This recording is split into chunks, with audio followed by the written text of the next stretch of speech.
On 7th of May, there was an article in Economic Times that must have caught a lot of investors' attention. This particular article was specifically about the market cap of the global economies that has changed right from December 2025 till date. One thing that was worth noting in that entire article was every other economy, be it US, be it South Korea, be it Taiwan, be it emerging, be it developed, every economy has gained attraction. However, there were only two economies which suffered a downfall. Those two economies, namely, were Saudi Arabia and India. India has fallen 5% from December 2025. Earlier, we were more than 5 trillion economy, and now we have come down to less than 5. The other two countries which have caught up the pace very fast and very rapid were South Korea and Taiwan. What does this mean for an Indian investor?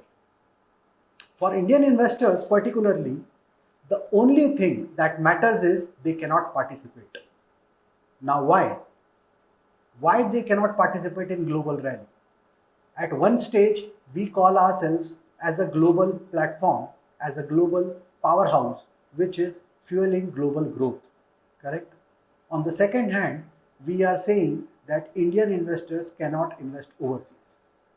Why the retail investor is deprived of participating into the global markets, and why every investor is being given the same HDFC, the same Reliance, the same other stocks that are already a part of universe for more than 50 fund houses in the country.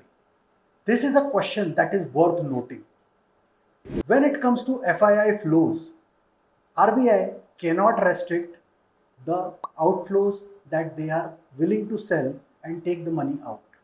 But when it comes to retail investing, the same RBI says that Indians cannot invest more than a certain limit so that we cannot have an outflow of the currency.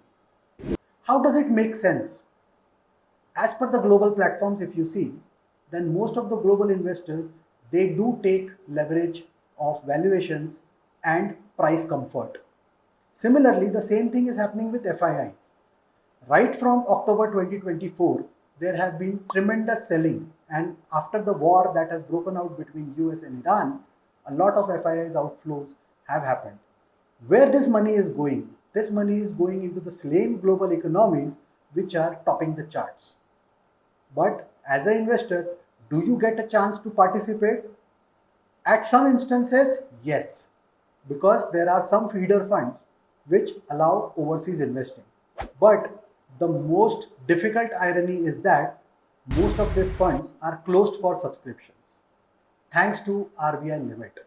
And remember, this RBI limit actually got completed in the year 2022 itself. RBI limit says that not more than $7 billion can be invested in global funds. All fund houses put together with an individual capping of $1 billion on every fund house. What does this mean? This means that Indian mutual fund market is still a shallow market, wherein every fund house, on one hand, we are giving licenses to number of mutual funds to operate in the country, open their houses, and on the other hand, we are not allowing established fund houses to start taking money into overseas funds so that they can put money out of India and probably get maximum returns for the investors. When it comes to planners, this again becomes a very typical question, wherein every planner is giving an advice that there should be an asset allocation model that should be followed. That asset allocation model allows that at least up to 10% you should have investments into global markets. But as a retail investor, that particular limit is very low.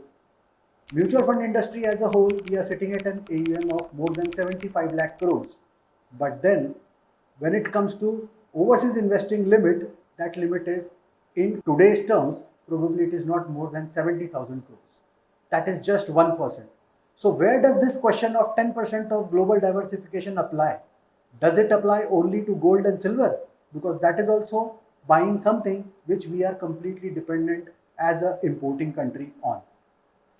Point to ponder over here is that rather than opening up a lot of indexes so that the fund houses continue to struggle between them to raise money by launching new and new NFOs, RBI should actually allow up to at least 10% of the total mutual fund industry size, or if at all you want a granular control, then you should also check on an investor pan level basis that their global exposure should not exceed 10%.